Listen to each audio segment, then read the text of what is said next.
अध्याय 571 मुफैन की पसंद। मुफैन ने अपने पूरे जीवन में कभी इतना दबाव महसूस नहीं किया था।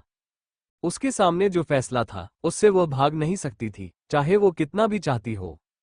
अगर वो लियो को स्काईशेड परिवार की निगरानी में शामिल सभी लोगों के नाम बता देती तो उसे पूरा यकीन था कि वो उनका पीछा करके उन्हें मार डालेगा। इससे वो पंथ के वरिष्ठ सदस्यों की मृत्यु के लिए प्रत्यक्ष रूप से जिम्मेदार हो जाएगी, जिसे सर्वोच्च कोटि के राजद्रोह के रूप में माना जाएगा। हालांकि अगर वो चुप रहती तो भी परिणाम कम गंभीर नहीं होते। जिस तरह से लियो उसे घूर रहा था, उससे संदेह की कोई गुंजाइश नहीं रह गई थी। अगर उसने जवाब देने से इनकार कर दिया तो वह बिना किसी झिझक के उसे यहीं मार डालेगा। हौंफना दोनों परिणामों का बोझ उस पर पड़ने से उसकी सांसें उथली होने लगी। ऐसा लग रहा था कि दोनों ही रास्ते उसके लिए विनाशकारी साबित होंगे और किसी भी रास्ते से बिना किसी नुकसान के बाहर निकलने की कोई उम्मीद नहीं थी। कुश्ती उसने बंधनों से खुद को छुड़ाने के लिए छटपटाया, अपनी पूरी ताकत लगा दी, लेकिन वे मजबूती से बंधे नहीं थे। उसकी कलाई के आसपास का असहनीय दर्द उसे याद दिला रहा था कि भागना असंभव था। चाहे उसे पसंद हो या ना हो, उसे अब चुनाव करना ही था। और वो जिस भी रास्ते पर जाती, अब पीछे मुड़ने का कोई रास्ता नहीं था। घटक मुफैन ने मुंह भर लार निगलते हुए दोनों संभावित परिणामों के बारे में सोचा, लेकिन अंत में अपने अस्तित्व को खतरे में देखकर उसने अपनी जान बचाने और सच बताने का फैसला किया। 12वां एल्डर ही मुख्य दोषी है। उसी ने ल्यूक को इतनी जोर से धक्का देने का आदेश दिया था और उसी ने उसे कोमा में डाला था। प्रथम एल्डर भी इसमें शामिल है, वही है जिसने स्काईशेड मैंशन को निगरानी में रखने की मंजूरी दी थी, क्योंकि उसके लिए वही एकमात्र ऐसी चीज है जो आपको पंथ से बांधे रखती है और एकमात्र ऐसा हथियार है जिसका इस्तेमाल वो आपको नियंत्रित करने के लिए करता है। जहां तक मुझे पता है, प्रथम एल्डर आपके परिवार को नुकसान पहुंचाने में प्रत्यक्ष रूप से शामिल नहीं है और न ही वे आपके भाई को कोई नुकसान पहुंचाना चाहते थे। अंततः ये थर्ड एल्डर के आदमी ही थे जिन्होंने बेन के पुराने शरीर में जासूसी उपकरण लगाया था, जो स्काईशेड मैंशन के भीतर निगरानी का मुख्य स्रोत था। लेकिन जहां तक मुझे पता है, उसने ये काम केवल 12वें एल्डर पर एहसान करने के लिए किया था और उसे दिन प्रतिदिन की निगरानी से कोई लेना देना नहीं है। अगर आप ये जानने के लिए उत्सुक हैं कि आपके परिवार को किसने नुकसान पहुंचाया, ये तो 12वां एल्डर है। अगर आप सोच रहे हैं कि जरूरत पड़ने पर कौन आपके परिवार को नुकसान पहुंचा सकता है, ये 12वें और पहले एल्डर है। अगर आप उन सभी को दंडित करना चाहते हैं जिनकी इस सब में छोटी से छोटी भूमिका भी है, फिर तो ये तीनों ही है। मुफैन ने लियो के सामने सब कुछ कबूल करते हुए कहा। लियो ने सोचा और उसके व्यक्तित्व का बारीकी से अवलोकन करते हुए उसके शब्दों में किसी भी प्रकार के झूठ के संकेत खोजने की कोशिश की, लेकिन उसे कुछ नहीं मिला और वो एक बार फिर मुंह फेरकर कमरे में इधर उधर घूमने लगा। तो मेरे परिवार को चोट पहुंचाने के लिए सीधे तौर पर 12वें एल्डर ही जिम्मेदार है, वो सोचने लगा। उसकी नसों में खून खौल रहा था और उसे तुरंत 12वें एल्डर को कोमा में डालने की तीव्र इच्छा हो रही थी। हालांकि उसने अपने गुस्से पर काबू पाया और मुफैन की ओर मुड़कर एक बार फिर उसका सामना किया और धीरे धीरे उसकी ओर चलने लगा। तुम इस पंथ और इसकी आंतरिक कार्यप्रणाली के बारे में कितना जानती हो, और क्या तुम मेरी मदद करने के लिए पंथ को धोखा देने को तैयार हो? उसने पूछा, जिस पर मुफैन ने अपने होंठ सिकोड़कर सिर हिलाया। मैं पंथ की आंतरिक कार्यप्रणाली के बारे में कुछ रहस्य जानता हूं क्योंकि मैंने 12वें एल्डर के कार्यालय में काम किया था, लेकिन अगर मेरे पास विकल्प हो तो मैं उन्हें उजागर करने को तैयार नहीं हूं। मेरा अपना सम्मान है, और हालांकि मुझे पता है कि मैंने 12वें एल्डर को सच्चाई छिपाने में मदद करके गलत किया, लेकिन मैंने ऐसा केवल इसलिए किया क्योंकि मेरा मानना था कि यह पंथ के सर्वोत्तम हित में है। मैंने कभी भी पंथ के साथ विश्वासघात नहीं किया, मुफैन ने जवाब दिया। तभी लियो ने धीरे से उसकी थोड़ी के नीचे उंगली रखी और उसे मजबूर किया कि वह उसकी आंखों में देखे। मैं तुमसे फिर पूछता हूं, क्या तुम मेरी मदद करने के लिए पंथ को धोखा देने को तैयार हो? शैडो ड्रैगन की या उन रहस्यों की रक्षा करते हुए मरने को तैयार हो? लियो ने पूछा और मुफैन उसकी निगाहों से नजरें मिलाते हुए कांप उठी। उसने अपने जीवन में कभी भी ग्रे की ऐसी पागलपन भरी आंखें नहीं देखी थी जैसी इस क्षण वह देख सकती थी कि लियो अपनी मानसिक स्थिति के कगार पर था। यदि उसे मनचाहा जवाब नहीं मिलता तो वो अगले ही पल उसका गला काटने के लिए तैयार था। मेरी जानकारी का आप क्या करेंगे? मुफैन ने कांपती हुई आवाज में पूछा। उसके सूखे होठों से शब्द मुश्किल से निकल पा रहे थे। इससे कोई फर्क नहीं पड़ता कि मैं क्या करता हूं, लियो ने ठंडे स्वर में उत्तर दिया। उसका स्वर सपाट था लेकिन उसमें जल्लाद के फैसले का भार था। महत्वपूर्ण यह है कि मैं अब आपको क्या विकल्प दे रहा हूं। क्या तुम मेरे लिए इस पंथ को धोखा दोगे, हाँ या ना? कमरे की हवा घनी होती गई, जिससे उसकी छाती पर दबाव बढ़ता गया और हर सांस लेना ऐसा लगने लगा जैसे चुराया जा रहा हो। जैसे जैसे उसका दिमाग हर संभावित परिणाम के बारे में सोचता गया, उसका दिल उसकी पसलियों से टकराने लगा और उसकी धड़कन तेज होती गई। धड़ाम धड़ाम, इससे पहले मौत कभी इतनी करीब नहीं लगी थी, और मौत का ख्याल उसे चारों तरफ से जकड़ रहा था। कुछ क्षणों के लिए उसने सोचा कि क्या बेहतर होगा कि वह जाने दे, अपनी बची खुची इज्जत को बचाए रखे, और उसे वह दिए बिना अपनी मृत्यु को गले लगा ले जो वह चाहता है। इस तरह कम से कम वो मरते समय भी खुद को उस पंथ के प्रति वफादार कहती रहेगी। उसके होंठ कांप रहे थे, उसका शरीर कांप रहा था, मृत्यु को चुनने का प्रलोभन बना रहा, लेकिन साथ ही मृत्यु का आदिम घुटन भरा भय भी बरकरार रहा। उसने अपनी सांसों को स्थिर करने की कोशिश करते हुए अपनी आंखें बंद कर ली, लेकिन उसे केवल लियो की बेतहाशा सांसें सुनाई दे रही थीं, जो किसी भूखे जानवर की गुर्राहट जैसी लग रही थीं, जो एक भी गलत कदम का इंतजार कर रहा हो। अपनी पूरी कोशिश के बावजूद उस आवाज के आगे उसका साहस टूट गया। जब उसने दोबारा अपनी आंखें खोली, तो उसने उसकी निगाहों में बातचीत की कोई गुंजाइश नहीं देखी, नहीं कोई झिझक, नहीं कोई नरमी, केवल निश्चितता, केवल अपरिहार्यता। उसके कंधे झुक गए और लड़ने की हिम्मत उससे ऐसे निकल गई जैसे किसी पंक्चर फेफड़े से हवा निकल जाती है। मैं तुम्हारे लिए इस पंथ को धोखा दूंगी, उसने फुसफुसाते हुए कहा। उसकी आवाज पतली और खोखली थी, अवज्ञा के अंतिम अंश भी धीरे धीरे खत्म हो रहे थे। लियो थोड़ा सा आगे झुका, इतना करीब कि वो उसकी आंखों में चमकती हुई तेज रोशनी देख सके। अच्छा, उसने सरलता से कहा, मानो उसका आत्मसमर्पण ही शुरू से एकमात्र संभव परिणाम रहा हो। फिर वह वाइपर की ओर मुड़ा, जिसके हाथ में एक नया तीर तैयार था। उसे डांट मारो, लियो ने आदेश दिया। जैसे ही वाइपर ने अपनी कलाई झटक दी, डांट सीधे मुफैन की बाईं जांघ पर जा लगा। झपट्टा मारना उसके शरीर में एक चुभन सी महसूस हुई, और उसने दांत पीसते हुए सोचा कि अब उसके रक्त प्रवाह में क्या इंजेक्ट किया गया है। अब आपके रक्त में एक ऐसा अनूठा जहर दौड़ रहा है जो अगले 120 दिनों में धीरे धीरे आपकी जान ले लेगा। इस जहर का पूरे ब्रह्मांड में केवल एक ही इलाज है, जो वाइपर के पास है, और यदि आप अगले 120 दिनों में मेरी संतुष्टि के अनुसार मेरी मदद करते हैं, तो मैं वह इलाज आपको दे दूंगा। मेरा अगला लक्ष्य 12वें एल्डर को दंडित करना है, और ऐसा करने में मुझे आपकी मदद की आवश्यकता होगी। उस गंदगी को साफ करने में मेरी मदद करो और तुम जीवित रहोगे। मुझे धोखा दोगे तो मर जाओगे। यह आपका दूसरा और आखिरी मौका है। मैं तीसरा मौका नहीं देता। लियो ने यह बात कही और इसके साथ ही उसने ये सुनिश्चित कर दिया कि अगर वह चाहे भी तो उसके पास उसे धोखा देने की कोई गुंजाइश न रहे। अध्याय 572, वेयर से मुलाकात, प्लेनेट डोडो। अगले दिन मू फैन का सामना करने के बाद लियो अगले दिन प्लेनेट डोडो के लिए रवाना हुआ, जो संयोगवश 11वें एल्डर का ग्रह था और वह स्थान भी था जहां उसका अगला कौशल प्रशिक्षण होने वाला था। अरे यार, कैसे हो? लियो के आते ही वेर ने पुकारा। उसकी आवाज में वही सहजता थी जो हमेशा रहती थी। लियो ने अपने होठों पर हल्की सी मुस्कान आने दी और फिर आगे बढ़कर उससे हाथ मिलाया। डीएपी तारांकन उनकी हथेलियों के टकराने की आवाज के बाद दोनों ने एक छोटा सा सिर हिलाकर अभिवादन किया, एक ऐसा अभिवादन जिसमें आत्मीयता का भाव था, मानो दो पुराने दोस्त जो हफ्तों से एक दूसरे से नहीं मिले थे, वहीं से बातचीत शुरू कर रहे हों जहां उन्होंने छोड़ा था। मैं ठीक हूँ। युद्ध के बाद की सफाई कैसी चल रही है? लियो ने पूछा। तभी वही ने एक गहरी आह भरी, जिसकी गूंज उसके बोलने से पहले ही सब कुछ बयां कर रही थी। काश तुम वहां होते यार, क्योंकि वो सच में सिरदर्द था। उस सेना में हर एक की अपनी मनमानी लगती है, और ऐसा लगता है जैसे मैं चींटियों की सेना को नियंत्रित करने की कोशिश कर रहा हूं जो जरा सी भी हलचल पर इधर उधर भाग जाती है, न कि बुद्धिमान मनुष्यों की सेना को जो बिना सवाल किए आदेशों का पालन कर सकते हैं। वेया ने शिकायत की, और लियो ने मन ही मन उस दृश्य की कल्पना करते हुए हल्की सी हंसी हंस दी। उन्हें इसकी उम्मीद थी, क्योंकि ग्रह स्तर पर युद्ध के बाद की सफाई कभी आसान नहीं होती। वहीं साथ ही उन्हें खुशी थी कि वेया इस गड़बड़ी का डटकर सामना कर रहा था और अराजकता से मुंह मोड़े बिना सामने आने वाली समस्याओं को हल करने की पूरी कोशिश कर रहा था। खैर, दूसरी और चौथे एल्डर के साथ तुम्हारा प्रशिक्षण कैसा रहा? क्या तुम एनहेंस के पहले चरण में महारत हासिल करने में कामयाब रहे? वेया ने पूछा। शायद उसे आधा यकीन था कि लियो भी उसकी तरह ही अटक गया है, और शायद वो मन ही मन यही उम्मीद कर रहा था। लेकिन दुर्भाग्य से वे दोनों एक जैसे नहीं बने थे। हाँ, मैंने दोनों कौशलों में पूरी तरह महारत हासिल कर ली है, लियो ने लापरवाही से जवाब दिया, जबकि वेर बीच रास्ते में ही रुक गया और उसे घूरने लगा। पूरी तरह से? आपका मतलब है कि आपने एनहेंस को 1 सप्ताह से भी कम समय में पूरा कर लिया?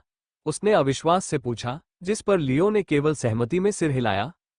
बिल्कुल नहीं, वेर ने लगभग नाराजगी भरे लहजे में बुदबुदाया, जिस पर लियो उसकी प्रतिक्रिया पर हंस पड़ा। अरे यार, मैं तो 4 महीने से इस मूव की प्रैक्टिस कर रहा हूँ, फिर भी तीसरे चरण में ही अटका हुआ हूँ। कमाल है। अगर तुमने इसे 1 हफ्ते से भी कम समय में सीख लिया, तो जरूर कोई अजीबोगरीब तरीका होगा, या तुमने अपनी प्रगति तेज करने के लिए लाइफ एब्जॉर्प्शन का इस्तेमाल किया। वेया ने पूछा, लेकिन लियो ने उसी बेपरवाह अंदाज में कंधे उचका दिए। क्या तुम्हें सच में लगता है कि मुझे इसकी जरूरत है? उसने जवाब दिया, जब वही ने अपनी मुट्ठी को होठों के सामने लाकर अपनी हंसी को दबा लिया। अरे यार, मुझे पता था कि तुम सख्त हो, लेकिन मुझे नहीं पता था कि तुम इतने सख्त हो, उसने कहा, जैसे ही लियो ने अपना हाथ बढ़ाया और दोनों ने एक बार फिर एक दूसरे से हाथ मिलाया। डीएपी तारांकन पूरी बातचीत के दौरान लियो ने हमेशा की तरह ही व्यवहार किया, साथ ही यह सुनिश्चित किया कि उसके अंदर उबल रही रक्त पिपासा की प्यास का एक अंश भी बाहर न निकले। क्योंकि इस बार उसके लक्ष्यों को इस तरह से मरना था कि उसकी ओर इशारा करने वाला कोई सुराग न बचे, और ऐसा होने के लिए पंथ को शांत और संयमित लियो को देखते रहना था जिसे वे जानते थे। कम से कम ऊपरी तौर पर तो ऐसा ही लगता है। स्वागत है, स्वागत है, स्वागत है ड्रैगन्स। तभी एक नई आवाज ने उनकी बातचीत को बाधित कर दिया, क्योंकि 11वें एल्डर अंततः नजर आने लगे।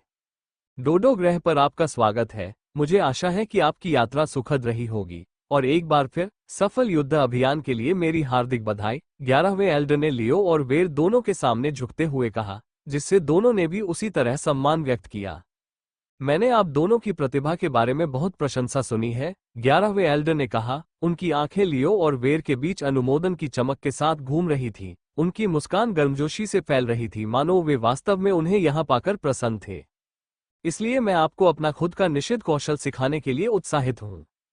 बुजुर्ग व्यक्ति ने अपने हाथ पीठ के पीछे बांध रखे थे और लगभग नाटकीय शांति के साथ चहलकदमी कर रहे थे, जबकि डोडो ग्रह की शुष्क हवा उनकी लंबी आस्तीनों को फड़फड़ा रही थी। जो हुनर मैं तुम्हें सिखाऊंगा, उसने आगे कहा, न तो यह आक्रामक है और न ही कोई चालबाजी की तकनीक, लेकिन इसमें कोई शक नहीं कि इसका महत्व इतना अधिक है कि इतिहास की किताबों में भी इसका जिक्र है, जिसे अमर हत्यारे ने अपने दिल के बेहद करीब रखा था। एक ऐसी तरकीब जो सिद्धांत में सरल है, फिर भी अमल में जानलेवा है। उसके शब्दों ने चुंबक की तरह दोनों ड्रैगनों का ध्यान अपनी ओर खींच लिया। वेर ने अपना सिर थोड़ा झुकाया, जबकि लियो की निगाहें तेज हो गईं। उसकी जिज्ञासा का भार उसके शांत बाहरी रूप के नीचे छिपा हुआ था।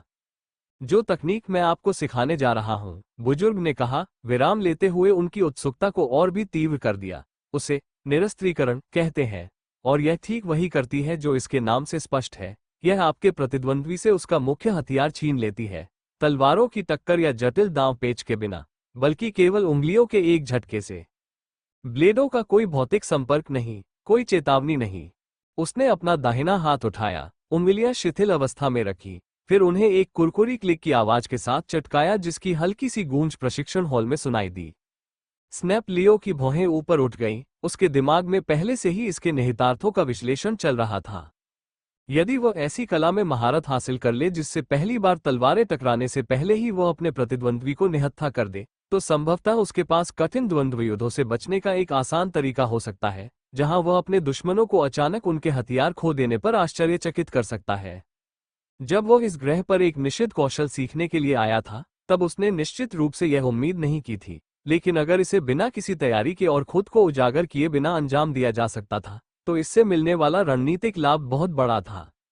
यह एक ऐसा कौशल था जो पलक झपकते ही द्वंद्वयुद्ध का रुख बदल सकता था, और लियो के मन में इस तरह का लाभ इतना अच्छा था कि इसे गंवाना नहीं चाहिए था। अध्याय 573, निहत्था करना, प्लेनेट डोडो गुप्त प्रशिक्षण केंद्र।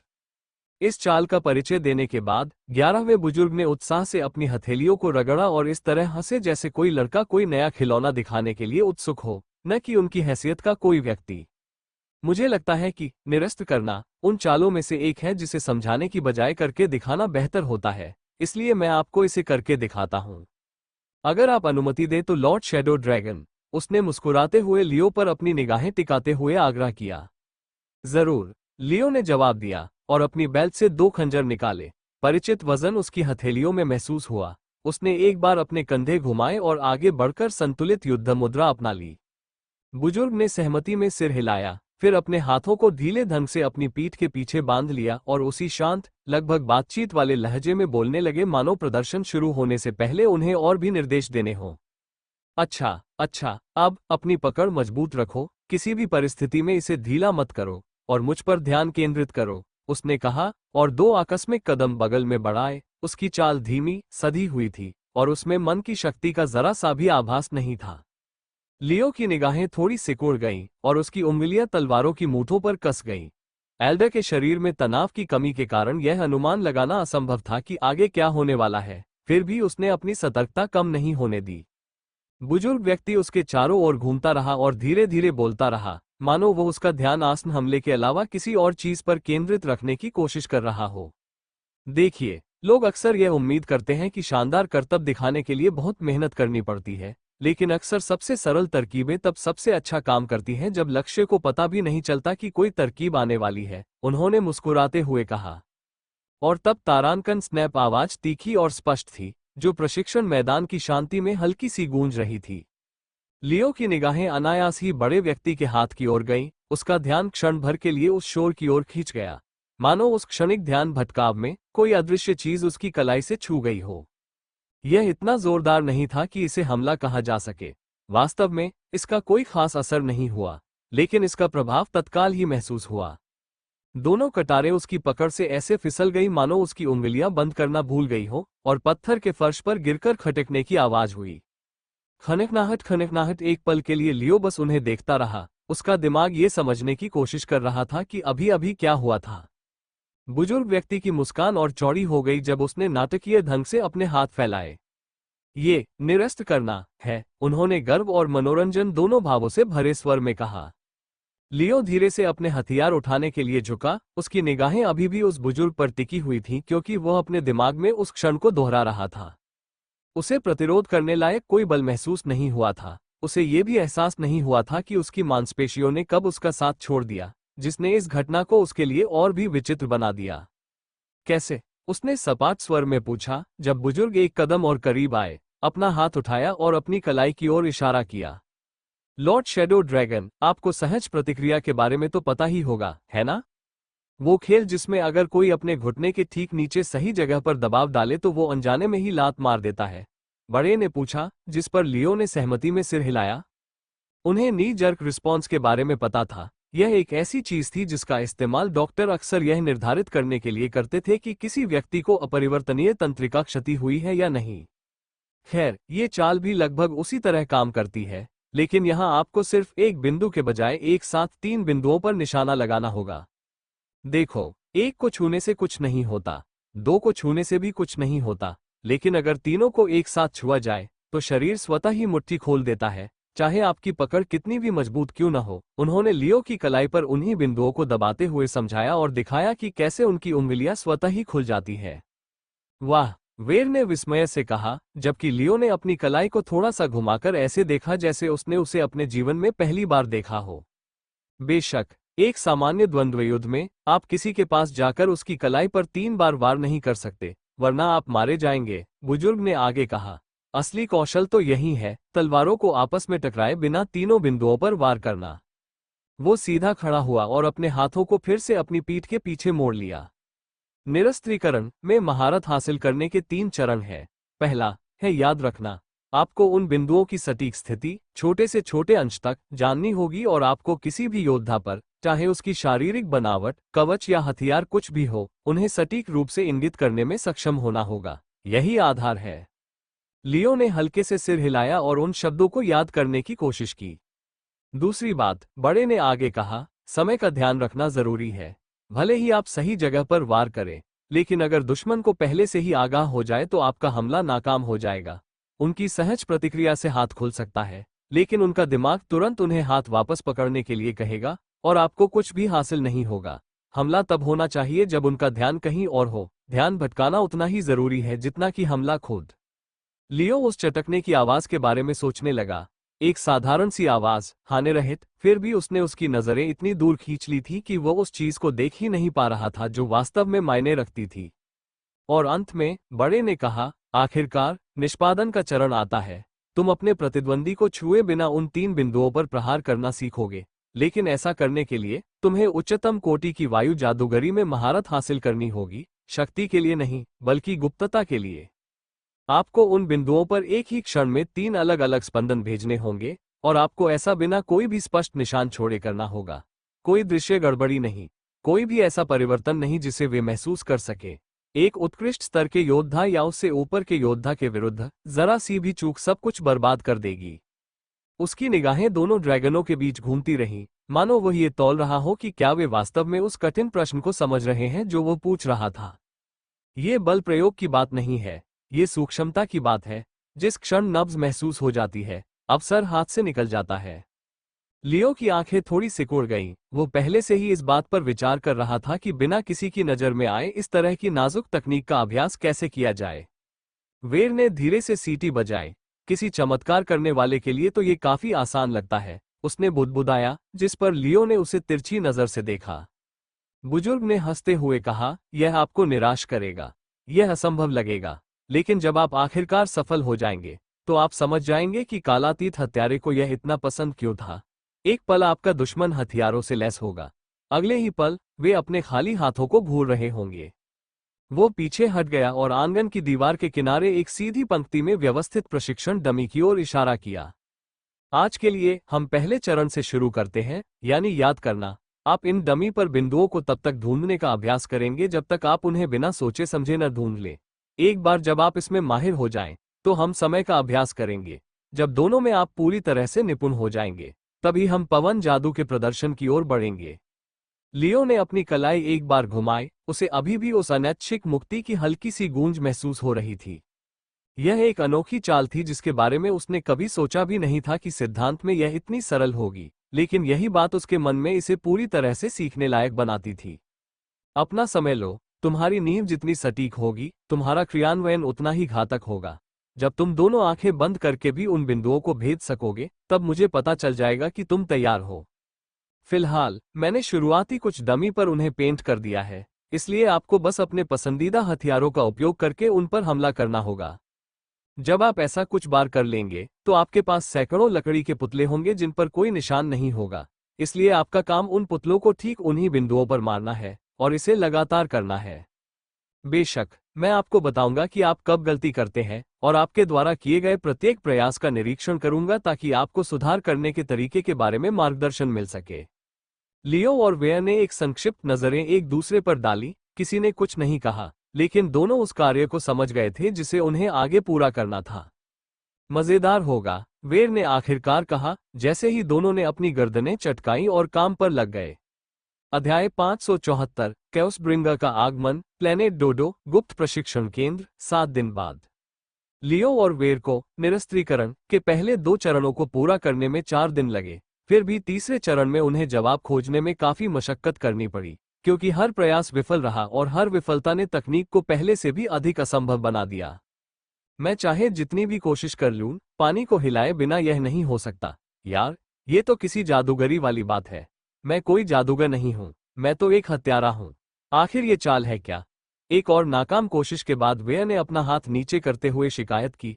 उसके सामने लंबी नाली की सतह अभी भी हिल रही थी, जबकि लकड़ी के खंभे से बंधे तीनों गुब्बारे फूट चुके थे। 11वें एल्डर ने हल्के से सिर हिलाया। तो फिर भी यह गलत है। गुब्बारे पानी को हिलाए बिना फटने चाहिए। एक भी लहर नहीं उठनी चाहिए। अगर पानी हिलता है, तो आप असफल हो गए हैं। लियो ने उनके और लक्ष्य के बीच की गली पर एक नजर डाली, जो एक संकरा हिस्सा था जिसमें पूरी लंबाई में पानी की एक उथली नाली थी, और दूर छोर पर 3 पानी के गुब्बारे एक साफ त्रिकोणीय समूह में लगे हुए थे। इस चुनौती का वर्णन करना तो आसान था, लेकिन इसे अंजाम देना बिल्कुल भी आसान नहीं था, क्योंकि उन्हें हवा के 3 सटीक रूप से संरेखित स्पंदनों का उपयोग करके एक साथ तीनों गुब्बारों को फोड़ना था, जिनमें से प्रत्येक एक अलग दबाव बिंदु पर प्रहार करता था, और उन्हें ये सब पानी द्वारा प्रकट की जा सकने वाली किसी भी स्थानिक गड़बड़ी को उत्पन्न किए बिना करना था। यह एल्डर का उन्हें अदृश्य सुरंग बनाने की कला सिखाने का तरीका था, जो हवा की एकमात्र जादुई तकनीक है जो बिना कोई निशान छोड़े हमला करने में सक्षम है, और इसके बिना निरस्त्रीकरण का तीसरा चरण असंभव था। धैर्य रखो, तुम्हें और धैर्य की जरूरत है, मेरे प्यारे ड्रैगन। सफलता रातों रात नहीं मिलती। कोशिश करते रहो और देर सवेर तुम्हें सफलता का रास्ता जरूर मिल जाएगा, बड़े ने कहा और वेयर को ठीक से करके दिखाया कि यह कैसे किया जाना चाहिए। पॉप पॉप पॉप 3 गुब्बारे एक साथ फट गए, फिर भी उनके नीचे का पानी बिल्कुल स्थिर रहा, मानो उस पर किसी जादू का असर ही न हुआ हो। अदृश्य सुरंग निर्माण हवा को धकेलता नहीं है, बल्कि उसके लिए एक रास्ता खोलता है, जिससे वह अदृश्य अदृश्य और अदृश्य रूप से यात्रा कर सके। बुजुर्ग ने शांत भाव से समझाया, दुश्मन को कुछ भी महसूस किए बिना सटीक बिंदुओं तक पहुंचने के लिए आपको तीनों स्पंदनों की आवश्यकता होती है। वेर ने धीमी आवाज में कहा, हाँ, वैसे तो कहना आसान है, करना मुश्किल। लियो अपनी बारी के लिए आगे बढ़ा, उसकी नजरें गुब्बारों और शांत पानी के बीच घूम रही थी। उसके दिमाग में पिछले 2 दिनों की हर नाकाम कोशिश घूम रही थी। उसने अपनी सांस छोड़ी, जो धीमी और शांत थी, फिर भी पानी की सतह पर छोटी छोटी लहरें फैल गईं। बेहतर, बुजुर्ग ने कहा, आपने हलचल को कम कर दिया है, लेकिन आप अभी भी हवा को जबरदस्ती धकेल रहे हैं। आपको हवा को एक पाइप के अंदर पानी की तरह समझना चाहिए, जो आपके द्वारा बनाई गई सुरंग से स्वतंत्र रूप से बह रही है, न कि धकेली जा रही है। बल हलचल पैदा करता है, मार्गदर्शन शांति लाता है। वेर ने सिर हिलाया, मुझे तो अब भी यह सब जादूगरों की बकवास ही लगती है। जो चाहो सोचो, बड़े ने उत्तर दिया, लेकिन जब तक तुम पानी को अशांत किए बिना ऐसा नहीं कर सकते, तब तक तुम किसी भी पालौकिक स्तर के प्रतिद्वंद्वी या उससे ऊपर के प्रतिद्वंद्वी पर निरस्त्रीकरण नहीं कर पाओगे। वे हवा में जरा सा भी बदलाव महसूस कर लेंगे और तुरंत आपका काम बंद कर देंगे, जिसके बाद यह एक घटिया चाल से ज्यादा कुछ नहीं होगा। दोपहर का शेष समय प्रयासों और सुधारों के एक अंतहीन चक्र में बीत गया। लियो ने अपनी माना धाराओं को संकुचित किया लेकिन सटीकता खो दी। वेर ने लहरों से बचने के लिए शक्ति कम कर दी लेकिन गुब्बारे अप्रभावित रहे। बड़े शिक्षक ने उनकी मुद्रा को समायोजित किया, उनके हाथों के कोनों को ठीक किया और उन्हें प्रत्येक मंत्रोच्चार से पहले पूरी सांस लेने के लिए मजबूर किया। फिर भी दोनों में से कोई भी एक साथ तीनों आवश्यकताओं को पूरा नहीं कर सका। सूर्यास्त तक गर्त की सतह ऐसी लग रही थी मानो उसे बार बार हिलाया गया हो, गुब्बारों को अनगिनत बार बदला गया हो। वेया की हताशा हर तेज सांस में सुनाई दे रही थी, जबकि लियो चुप रहा। उसकी आंखें लक्ष्य पर टिकी हुई थी, मानो वो अपने दिमाग में कोनों और दबाव बिंदुओं को दोहरा रहा हो। अंत में बड़े ने कहा, आज के लिए बस इतना ही। जब तुम पानी को छुए बिना उन्हें फोड़ सकोगे, तब तुम अदृश्य सुरंग बनाने में महारत हासिल कर लोगे, और तभी तुम निरस्त्रीकरण का वास्तविक रूप से उपयोग करने के लिए तैयार हो पाओगे। लियो ने हल्के से सिर हिलाया, वो पहले से ही अपने अगले प्रयास के बारे में सोच रहा था, जबकि वेया ने धीमी आवाज में बुदबुदाया, हाँ, जब तक ये सब खत्म होगा, मैं पंथ का सबसे अच्छा जादूगर बन जाऊंगा, मुझे ऐसा महसूस हो रहा है। इस बीच ग्रह वोर्थास पर कुछ दिन पहले कैओसब्रिंगर आखिरकार वोर्थास ग्रह पर पहुंचा, जहां वो लियो से मिलने के लिए उत्साहित था। लेकिन उसकी मुलाकात वाइपर नामक एक नकाबपोश व्यक्ति से हुई, जिसने उसे मूफैन नामक एक महिला से मिलवाया। कैओसब्रिंगर को उनमें से कोई भी पसंद नहीं था, लेकिन वे उसके महान स्वामी की सेवा में लगे सेवक प्रतीत होते थे, और इसलिए उसने उन्हें बर्दाश्त कर लिया। इसके बाद मूफैन नाम की महिला ने उसे 12वें बुजुर्ग नामक एक व्यक्ति से मिलवाया, जो उसका सहायक था, और उसे निर्देश दिया कि वह उसके व्यक्तित्व के हर पहलू को, यहां तक कि सबसे छोटी से छोटी बात को भी आत्मसात कर ले। जाहिर तौर पर उसके स्वामी लॉर्ड बॉस की उसके लिए कोई महत्वपूर्ण योजना थी, जिसमें उसे इस व्यक्ति का रूप धारण करना था, और इसलिए अपने स्वामी की योजना के लिए कैओसब्रिंगर ने न केवल 12वें एल्डर के अत्यधिक आत्ममुग्ध रवैये को सहन किया, बल्कि उसकी लगातार प्रशंसा भी की, जब तक कि उस व्यक्ति ने उसे निजी सहायक के पद पर पदोन्नत नहीं कर दिया। हे 12वें स्वामी, वोर्थास की जनता कितनी भाग्यशाली है कि उन्हें इतना बुद्धिमान और दयालु गुरु प्राप्त है जो उनकी देखरेख कर रहा है। सचमुच आप यहाँ के लोगों के लिए एक उपहार है, उन्होंने प्रशंसा करते हुए कहा, और इस तरह की तारीफें उनकी दिनचर्या बन गईं।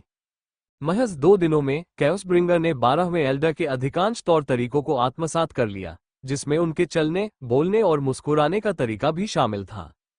लेकिन अपने कार्य को पूर्ण घोषित करने से पहले उसे उस व्यक्ति के बारे में कुछ बारीक विवरण जानने की आवश्यकता थी। 7 और दिनों में मैं इस आदमी के बारे में वो सब कुछ जान लूंगा जो मुझे जानना चाहिए, कैओसब्रिंगर ने सोचा, और इस काम को पूरा करने के लिए खुद के लिए एक सख्त समय सीमा तय की, ताकि वह आखिरकार अपने लॉर्ड बॉस से मिल सके। अध्याय 575 प्रमुख सार्वभौमिक घटनाएं, ग्रह वोर्थास, केंद्रीय चौक, 12वें एल्डर का दृष्टिकोण।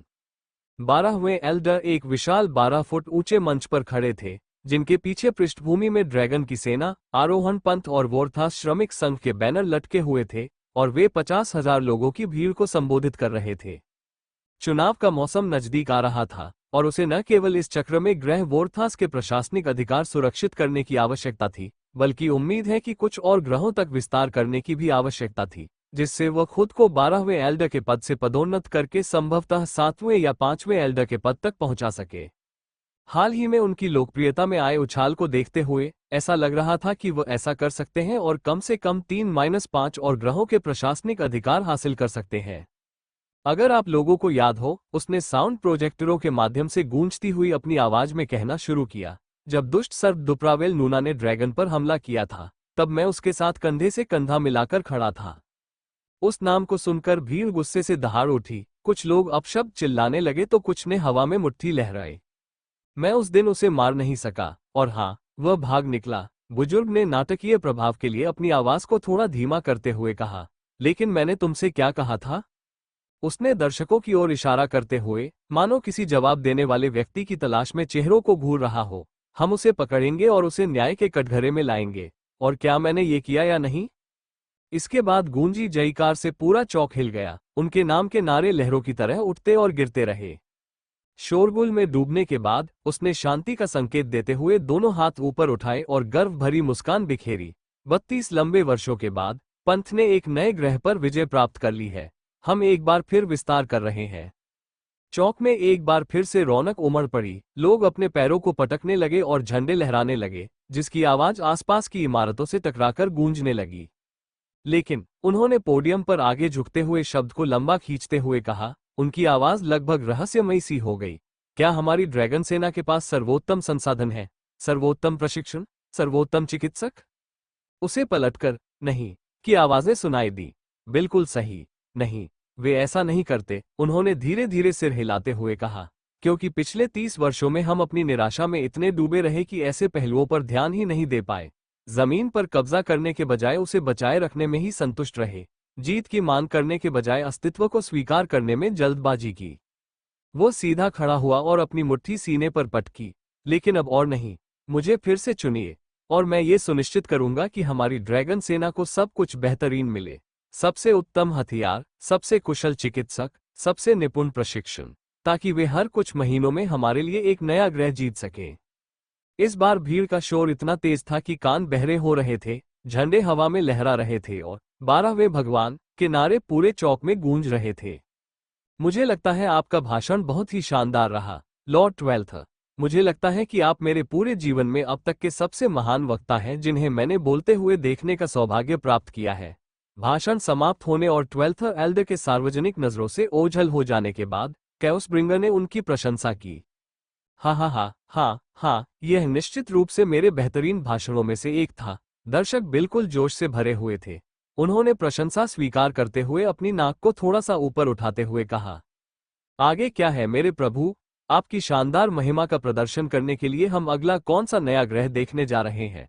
डोडो, सराफ, मोरोड, या शायद तिथिया?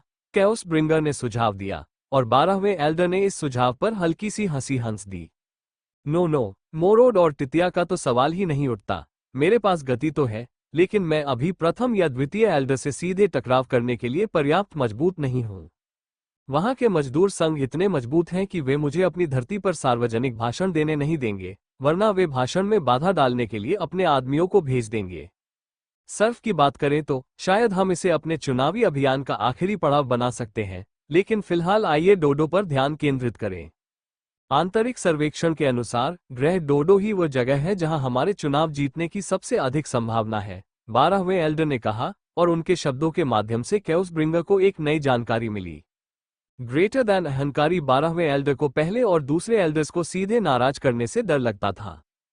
उन्होंने इस बात को अपने मन में बिठा लिया ताकि भविष्य में वे 12वें एल्डर का एक आदर्श व्यक्तित्व मॉडल तैयार कर सकें।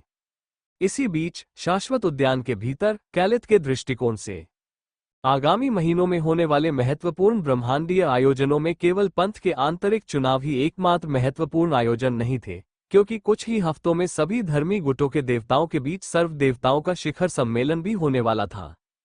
इस घटना को लेकर माहौल काफी निराशाजनक लग रहा था, और ऐसा प्रतीत हो रहा था कि इस बात पर व्यापक सहमति थी कि 6 महान कबीले विद्रोह की योजना बना रहे थे। नहीं नहीं नहीं नहीं नहीं नहीं, क्या तुम समझ रहे हो कि तुम क्या कहना चाह रहे हो? मॉरिस, क्या तुम्हारा दिमाग खराब हो गया है? तुम एक और महान विश्वासघात को अंजाम देना चाहते हो? कैलिथ ने फटकार लगाई, क्योंकि एक और देवता को मारने के विचार मात्र से ही कैलिथ को ऐसा महसूस हो रहा था कि वह मॉरिस के चेहरे पर एक घूंसा मार दे। दुर्भाग्यवश आज मॉरिस उनके सामने उपस्थित नहीं थे और वे दोनों केवल क्रिस्टल कॉल के माध्यम से बातचीत कर रहे थे। इसके बारे में सोचो केलिथ, ये गाजर और छड़ी वाला पुराना तरीका है। हम उनमें से एक को मार देते हैं, बाकी लोगों के सामने कुछ लाभ और रियायतें रख दीजिए, और बस हमारे पास अगले 2000 वर्षों के लिए एक कारगर संधि तैयार हो जाएगी। मॉरिस ने समझाया, मानो वो अपने विचार पर पूरी तरह अडिग थे। मुझे नहीं पता, मुझे ये पसंद नहीं है। मुझे लगता है कि यह एक बहुत ही अस्थिर विचार है। अगर चीजें आपकी इच्छानुसार नहीं हुई तो ये बहुत बुरी तरह से उल्टा पड़ सकता है, कैलिथ ने चिंता भरे स्वर में कहा, क्योंकि वो इस तरह का कठोर कदम उठाने के खिलाफ लग रहा था। इसके गंभीर परिणाम हो सकते हैं, लेकिन ये लंबे समय तक शांति कायम करने में भी सहायक हो सकता है। यह न्यायपूर्ण गठबंधन रक्तपात और अमर हत्यारे को मारने की नींव पर टिका है। अगर हमने उस समय ऐसा नहीं किया होता तो आज हमारे पास इतनी दीर्घकालिक शांति नहीं होती। क्या तुम लोहे की मुट्ठी से ब्रह्मांड पर शासन करना चाहते हो? तो तुम्हें विद्रोह को कुचलने के लिए इसका इस्तेमाल करने से डरना नहीं चाहिए। मॉरिस ने ताली बजाते हुए और अपने माथे की ओर इशारा करते हुए समझाया। सोचो केलिथ, या तो ये करो या फिर हम 6 महान कुलों पर अपना नियंत्रण खो देंगे। वे कमीने अब हमें दुश्मन बनाने पर तुले हुए हैं, मॉरिस ने आग्रह किया, और अंततः कैलिथ के संयमित भाव टूट गए। मुझे नहीं पता यार, चलो इस बारे में हेमुत से बात करते हैं, कैलिथ ने कहा, जिस पर मॉरिस ने तुरंत उसे मना कर दिया। उस बर्बर को रणनीति के बारे में क्या पता? वो तभी लड़ेगा जब हम उसे लड़ने के लिए कहेंगे। मॉरिस ने पलटवार किया और केलिथ ने एक लंबी आह भरी सांस। मॉरिस, विनम्रतापूर्वक कहना चाहूंगा कि आपकी योजनाएं अब पहले की तरह कारगर नहीं हो रही है। आपने कहा था कि पंथ द्वारा ग्रह कोरल पर किया गया हमला 6 कुलों को हमारे साथ बातचीत की मेज पर वापस आने के लिए मजबूर करेगा, लेकिन ऐसा नहीं हुआ। अब उस पंथ से कोई नहीं डरता। हमने उन्हें उस स्तर तक कम कर दिया है जहां वे अब हमें एकजुट करने वाला खतरा नहीं रह गए हैं, और हम इसकी कीमत चुका रहे हैं। इसलिए मुझे उम्मीद है कि इस बार आपको पता होगा कि आप क्या कर रहे हैं, क्योंकि मैं फिर से ऐसे युग में नहीं जीना चाहता जहां हर कुछ वर्षों में देवता कुत्तों की तरह मरते रहें। कैलिथ ने चेतावनी दी, जिस पर मॉरिस हंस पड़ा। मेरी योजनाएं बिल्कुल ठीक काम करती हैं, हे शाश्वत संप्रभु। मैंने कहा, इससे वे बातचीत की मेज पर आ जाएंगे। मैंने चाहिए पर जोर दिया है, क्योंकि मैंने कभी ऐसा होगा नहीं कहा। इस बात की हमेशा संभावना थी कि उन्होंने विद्रोह करने का मन बना लिया हो और अब इसे कोई बदल नहीं सकता। लेकिन यही कारण है कि हमें एक कठोर कदम उठाने की जरूरत है। अगर वे विद्रोह करना चाहते हैं तो उन्हें इसकी कीमत चुकाने के लिए तैयार रहना होगा। मॉरिस ने एक दुष्ट पागल की तरह हंसते हुए कहा।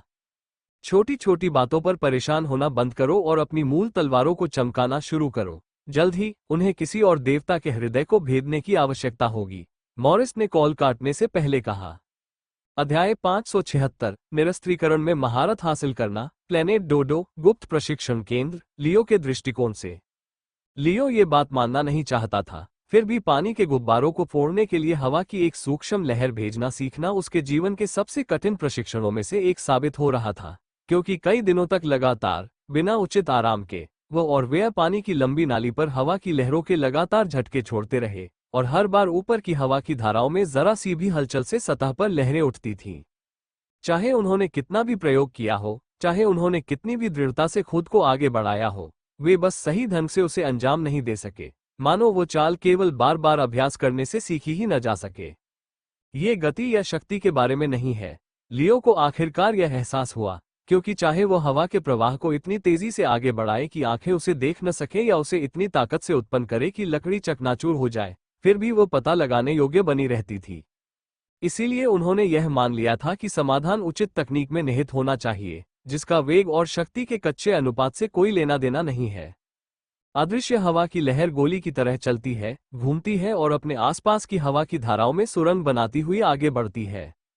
लेकिन यहाँ मुख्य बात संतुलन है। 11वें बुजुर्ग ने तीसरे चरण के प्रशिक्षण के पहले ही दिन ये सलाह दी थी, फिर भी लियो को इसका मतलब 10वें दिन ही समझ में आया। ऐसी ऊर्जा की तरंग भेजने के लिए जिससे न तो कोई ध्वनि उत्पन्न हो और न ही आसपास की वायु धाराओं में जरा सा भी बदलाव आए, उसे एक छोटे से घूर्णनशील सर्पिल का आकार देना आवश्यक था। जो न तो बहुत तेज घूमे और न ही बहुत धीमा। बहुत तेजी से घूमने पर हवा में एक हल्की सी सीटी जैसी ध्वनि गूंजने लगती थी, जबकि बहुत धीरे घूमने पर आसपास की हवा की धाराएं उसे पकड़ लेती थी और उसे विकृत कर देती थी, जिससे वो सुनाई देने लगती थी। इसलिए इस चाल में महारत हासिल करने की कुंजी दो चरम सीमाओं के बीच की संकीर्ण, निर्दयी सीमा में निहित थी। एक सटीक अनुनाद बिंदु में जहां घूर्णन हवा की स्थिरता के साथ पूरी तरह से संरेखित होता है, जिससे नाड़ी अपने लक्ष्य तक पहुंचने से पहले अदृश्य रूप से गायब हो जाती है। हालांकि उस आदर्श संतुलन को खोजना कहने से कहीं ज्यादा मुश्किल था, क्योंकि इसे उत्पन्न करने के लिए आवश्यक सटीक माना नियंत्रण की मात्रा बहुत अधिक थी, और यदि कोई इसे हासिल भी कर लेता था, तब भी उसे आसपास की वायु धाराओं और प्राकृतिक हवा की गति को ध्यान में रखना पड़ता था, जो ऐसी घटनाएं थीं जो इसे बहुत प्रभावित करती थीं। नहीं, नहीं, नहीं, इस सब बकवास से तंग आ गया हूं। मैं इस प्रक्रिया को गधे की तरह बार बार दोहराते दोहराते थक गया हूं, वेर ने गुस्से में कहा और अपने हाथ ऐसे ऊपर उठा दिए जैसे हवा से ही उसे ठेस पहुंच रही हो। वह कुंड से पीछे हट गया, उसकी छाती तेज और चिड़चिड़ी सांसों के साथ ऊपर नीचे हो रही थी, और वह पानी के गुब्बारों की साफ सुथरी कतार को ऐसे घूर रहा था मानो वही उसकी निराशा के पीछे का कारण हो। उनके कार्यों ने स्वाभाविक रूप से 11वें एल्डर को हस्तक्षेप करने के लिए प्रेरित किया, जो पिछले 2 घंटों से लियो और वेया को प्रशिक्षण करते हुए देखते रहे थे, बिना एक भी शब्द कहे। वेया, उसने मृदु लेकिन दृढ़ स्वर में कहा, गधे धैर्यवान प्राणी होते हैं। अगर तुममें उनके गुण नहीं है तो खुद की तुलना उनसे करके उनका अपमान मत करो। उसने कुछ शब्द अधूरे छोड़े, फिर हल्के से कंधे उचकाए। तुम खुद को बिल्ली कह सकते हो, लेकिन बिल्लियां तुमसे ज्यादा चालाक होती हैं। वेर ने एक तीखी फुफकार मारी। ओह हाँ, अगर मैं बिल्ली हूं तो तुम एक चूहे के जादूगर हो, क्योंकि आखिर इस चाल का मतलब क्या है? मैं यहाँ 10 दिन से हूँ, एल्डर, और इसका नतीजा बस इतना है कि मेरे हाथ दुख रहे हैं, आंखें सूख रही हैं, और मेरा मन कर रहा है कि इन गुब्बारों को तुम्हारे चेहरे पर फेंक दूं। 11वें एल्डर के होठों पर एक हल्की, रहस्यमयी मुस्कान उभरी, जो किसी तरह वेया को समान रूप से चिढ़ाती और आकर्षित करती थी।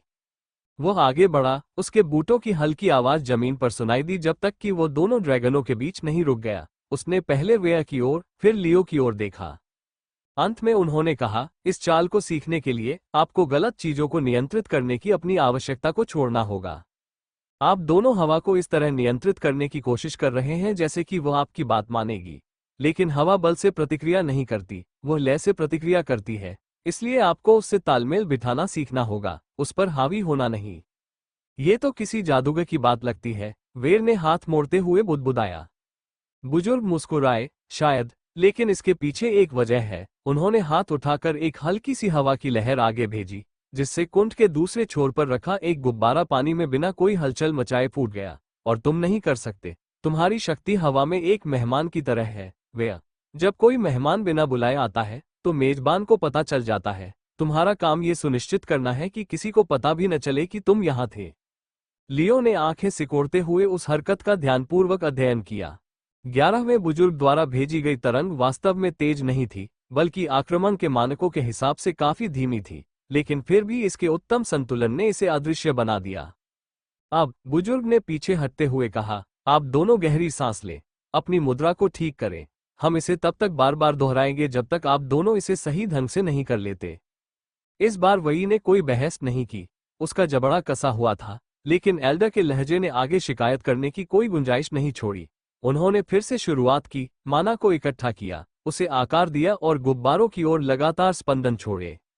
अगले 4 दिन प्रयासों, सुधारों और असफलताओं के एक थका देने वाले चक्र में गुम हो गए, जिनमें से प्रत्येक प्रयास निराशा की एक और परत को हटाता गया और उसकी जगह एक तेज सहज ज्ञान को स्थापित करता गया। बुजुर्ग ने उन्हें जल्दबाजी नहीं करने दी। अगर किसी की नब्ज में जरा सी भी हलचल होती, तो वो उन्हें रुकने, सांस लेने और फिर से शुरू करने के लिए कहते। यदि पानी में लहरें उठती, तो वे अपने घूर्णन को समायोजित करते, घूर्णन के अंशों को तब तक कम करते रहते जब तक कि हलचल गायब न हो जाए। 11वें दिन, लियो आखिरकार एक ऐसी तरंग भेजने में कामयाब रहा जिससे लगभग कोई हलचल नहीं हुई, हालांकि हवा में हल्की सी कंपन जरूर हुई। बड़े ने बस सिर हिलाकर कहा, पहले से बेहतर। फिर से 12वें दिन तक वेया का गुस्सा शांत होकर दृढ़ संकल्प में बदल गया था, और वो लियो के प्रदर्शन की बराबरी करने लगा था। दोनों ही कभी कभी लगभग सटीक निशाने लगा रहे थे। फिर भी बुजुर्ग उन्हें लगातार याद दिलाते रहे, लगभग परिपूर्ण होना भी एक विफलता है। युद्ध क्षेत्र में अगोचर और लगभग अगोचर के बीच का अंतर ही जीवन और पसलियों में चाकू लगने के बीच का अंतर होता है। 13वें दिन पहली बार वास्तविक प्रगति का संकेत मिला। लियो की नब्ज अब लगातार शांत थी, हालांकि अभी भी हवा से पूरी तरह अदृश्य नहीं थी। वही ने बिना किसी बाधा के लगातार 2 शॉट मारे और उसके चेहरे पर एक दुर्लभ मुस्कान खिल उठी, लेकिन तभी एल्डर ने उसे बीच में ही ध्यान भटकने के कारण फिर से शुरू करने के लिए कहा। और फिर 14वां दिन आ गया। लियो कुंड के सामने खड़ा था, उसकी सांसें स्थिर थीं, उसका दिमाग एकदम शांत था। अब वो अनुपात या बल के बारे में नहीं सोच रहा था, वो बस अपने आसपास की हवा को महसूस कर रहा था और अपनी ऊर्जा को उसके ताल में ढाल रहा था। उसके हाथ लगभग स्वतः ही गतिमान थे, नाड़ी को उस परिपूर्ण सर्पिल आकार में ढाल रहे थे, न तो बहुत तेज और न ही बहुत धीमा। प्रत्येक घूर्णन उसके आसपास की शांति के साथ सामंजस्य में गूंज रहा था।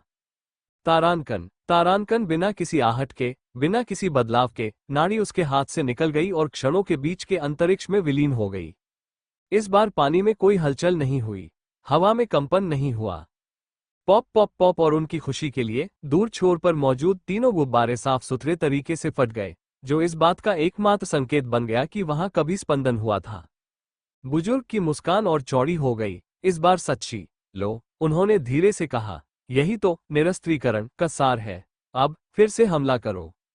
लियो ने ऐसा ही किया, एक और सटीक स्पंदन भेजा और फिर एक और। प्रत्येक स्पंदन अपने लक्ष्य को बिना कोई निशान छोड़े भेद गया। 2 सप्ताह में पहली बार उसने प्रशिक्षण के बोझ को कम होते हुए महसूस किया और उसकी जगह महारत हासिल करने की शांत संतुष्टि ने ले ली। आप इसे भाग्य कह सकते हैं या कौशल कह सकते हैं, बड़े ने कहा, लेकिन आज से आप इसे अपना कह सकते हैं। मुझे आपको प्रशिक्षित करने का अवसर देने के लिए धन्यवाद, लॉर्ड शैडो ड्रैगन। लियो ने धीरे से सांस छोड़ी और अपने भीतर माना की हल्की गूंज महसूस की। प्रशिक्षण लंबा, दोहराव वाला और कभी कभी पागलपन भरा रहा था, लेकिन अब जब उसने तीसरे और अंतिम चरण में महारत हासिल कर ली थी, तो वह जानता था कि वह युद्ध में निरस्त्रीकरण कर सकता है। नहीं, मुझे प्रशिक्षण देने के लिए धन्यवाद, 11वें एल्डर, इस बार यह सम्मान मुझे प्राप्त हुआ, उन्होंने उस व्यक्ति के सामने झुकते हुए उत्तर दिया।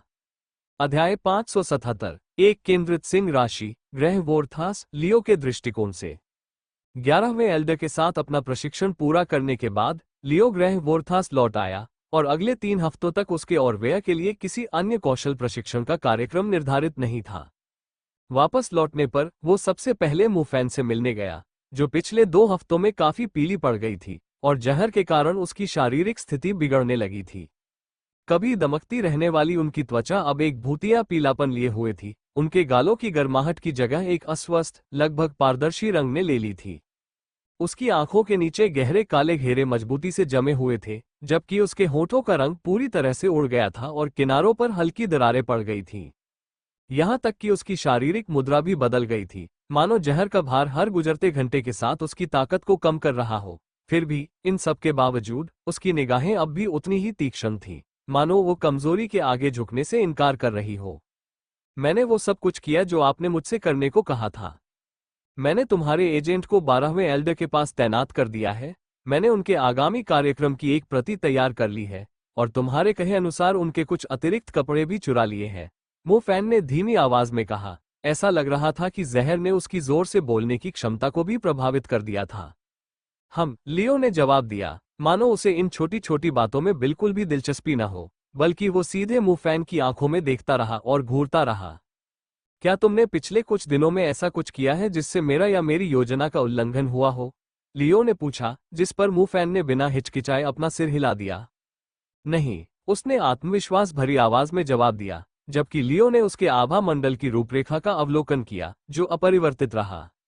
बहुत खूब, शाबाश, इसे जारी रखो और मैं तुम्हें जल्द ही इलाज बता दूंगा, लियो ने कहा और मुड़कर उसके कार्यालय से बाहर जाने लगा। कैओस ब्रिंगर को बता दो कि वो 4 घंटे बाद सुपेई से यहीं मिले। वो बिना किसी गार्ड की नजर में आए कैओस ब्रिंगर को स्काईशेड मैंशन में तस्करी करके ले जाएगा। लियो ने निर्देश दिया और बाहर चला गया, जबकि मुफैन ने राहत की सांस ली, जिसे वह जानती भी नहीं थी कि वह रोके हुए थी। स्काईशेड मैंशन में एक स्पष्ट तनाव का माहौल छाया हुआ था, क्योंकि परिवार के हर सदस्य को यह स्पष्ट हो गया था कि पर्दे के पीछे कुछ गंभीर चल रहा है। ये संदेह सू पेई के हाल के दिनों में असामान्य रूप से गुप्त व्यवहार से और बढ़ गया था और टेरा नोवा से सर्वेंटेज और गिली के अप्रत्याशित आगमन से इसकी पुष्टि और भी हो गई थी। यहाँ तक कि लियो भी सर्वेंटेस से दोबारा मिलकर हैरान रह गया, क्योंकि उसने कभी सोचा भी नहीं था कि वह उस आदमी को यहाँ, खासकर स्काईशेड मैंशन में देखेगा। पिछली बार जब उसने आर्क शिप पर सर्वेंटेस को देखा था, तब वो व्यक्ति एक विशुद्ध मानवीय योद्धा था, जिसके सुनहरे बाल करीने से कंघी किए हुए थे और उसकी नीली आंखें एक प्रभावशाली व्यक्तित्व को दर्शाती थीं। लेकिन अब उसके सामने खड़ा व्यक्ति बिल्कुल ही अलग था। वो आधा इंसान और आधा कृत्रिम जानवर जैसा दिख रहा था। कभी इंसानों जैसी दिखने वाली उसकी आंखों की जगह अब गहरे पन्ना रंग की, बिल्ली जैसी पतली पुतलियां आ गई थीं, जो आनुवंशिक बदलाव का स्पष्ट संकेत थी। वहीं उसके जबड़े के किनारों से लेकर कनपटी तक फैली हल्की हल्की रोएदार त्वचा उसकी त्वचा में सहजता से घुल-मिल गई थी। अब उसकी मुद्रा और हरकतें अधिक तीक्ष्ण, अधिक सहज और एक शिकारी के शांत आत्मविश्वास से भरी हुई थीं। लेकिन बात यहीं खत्म नहीं हुई। ऐसा प्रतीत होता है कि उसने न केवल अपने डीएनए में बदलाव किया है, बल्कि साइबरनेटिक्स में भी हाथ आजमाया है, क्योंकि उसकी दाहिनी बांह से मांस और हड्डियां गायब हो गई थी और अब उसकी जगह एक मैट ब्लैक साइबरनेटिक अंग लगा दिया गया था जो काफी शक्तिशाली दिखता था। इसकी प्लेटिंग चिकनी होने के साथ साथ मजबूत भी थी, जिसमें मजबूत जोड़ थे, और अग्रभाग में एक खंडित डिब्बा था जो क्लिक करके खुलता था और अंदर दो विशेष राउंड फिट किए गए एक compact twin barrel missile launcher को दिखाता था।